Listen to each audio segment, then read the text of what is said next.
Puso, hindi lang daw po simpleng rebelyon yung nagaganap ngayon dyan sa Marawi.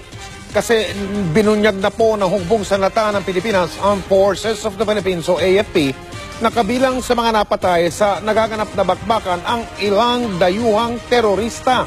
Mula sa lungsod ng Davao, nakatutukway si Ian Cruz naman. Ian.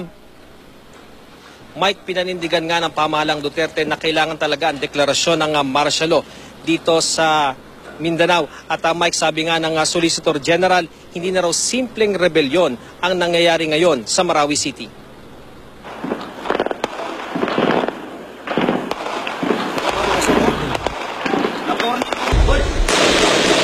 Noong Martes lang, sinabi ng Armed Forces na kontrolado nila ang bakbakan sa Marawi City, kung saan inoperate daw nila ang kuta ni Isnilon Hapilon, dating Abu Sayyaf, ngayon leader ng Maute Group.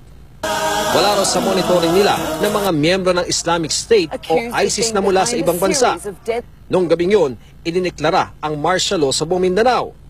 Dahil sabi ng Pangulo, ISIS na ang kalaban sa Marawi. There is a certain information that we received which confirmed the killing of 12 members of this group, and about half of that number are foreign terrorists.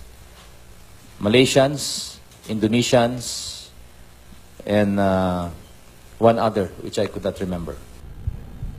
Sabi ng Solicitor General, kinakailangan ng pagdeklara ng martial law sa Mindanao dahil hindi lang simpleng rebelyon ang nangyayari sa Marawi. It has transmogrified into invasion by foreign terrorists who heeded the clarion call of the ISIS to go to the Philippines if they find difficulty in going to Iraq or Syria. Our security and intelligence units have monitored ISIS and Maute literature and publications containing orders to their adherents to attack the Philippine government and establish a, quote, wilayat, unquote, or ISIS province in Mindanao.